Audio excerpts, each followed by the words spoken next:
તમને ધારાસભ્યને એરેસ્ટ કર્યા લોકોને તમે એફઆઈઆર થયેલી એમની પણ લીગલ કાર્યવાહી કરેલી છે. એમાં સભ્યતાની લડાઈ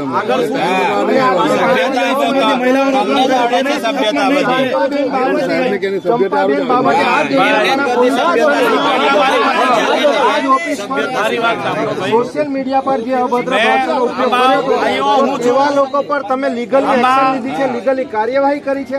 પણ આ મેટર છેલ્લા 4 થી 5 તારીખથી ચાલે છે. મારી પાસે ક્યારે આજે સાહેબ મારી પાસે 9 તારીખ સાહેબ તમે 5 તારીખના એવિડન્સ પણ આપ્યા છે. મારી તપાસ ચાલે છે. 5 તારીખના એવિડન્સ પણ આપ્યા છે તમને સાહેબ. તમે છે ને કાયદાને તોડીને પછી એવું લાગે કે હું તપાસ કરું. સાહેબ તમને 5 તારીખની પોસ્ટો આપી છે. મારો હાથ જવાબ ના ના સાહેબ તમને 5 તારીખની પોસ્ટો આપી છે. 5 તારીખની પોસ્ટો આપી છે. 5 તારીખની પોસ્ટો મને આપી કઈ તારીખે તમે તમને 9 તારીખે આપી પણ સાહેબ તમારે સોશિયલ મીડિયા છે, તમારું સાયબર એટલું એક્ટિવ છે, આખા દેશમાં વખણાય છે પોલીસનું, તો કેમ ના ખબર પડે 2 દાડામાં? 2 દાડામાં કેમ ના ખબર પડે સાહેબ? સાયબર તમારું છે. આઈમાં બેસી અરજી જોઈને કોઈ ગુનો દાખલ થાય એવા પુરાવા નથી.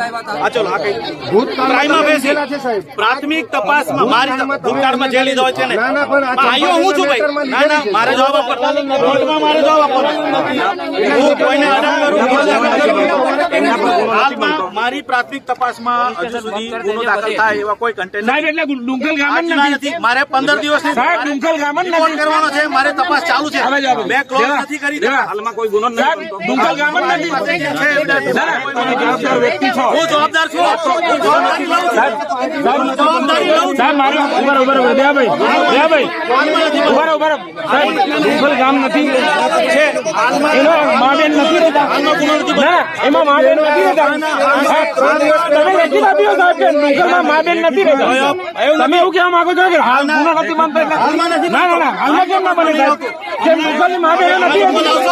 પ્રેશરાઇઝ કરજો. ના પ્રેશરાઇઝ નથી રહેતા. સાહેબ અમે કાયદાની વાત કરીએ. કાયદાની વાત કરો. તમે ખોટી વાત કરો છો સાહેબ. તમે ખોટી વાત કરો. ગુનો નથી બનતો. તમારું કામ એટલું છે અમે ફરિયાદી આવે છે અમે ફરિયાદ લેવાનું છે. તમારે તે પછી કોર્ટ ચાલુ કરે. તમારે નથી જવાના. માન આની પર છે આ વસ્તુ. પોતાની માન પોતાની ઇજ્જત નો સવાલ છે. મા બેન દીકરીઓના ઇજ્જત નો સવાલ છે સાહેબ.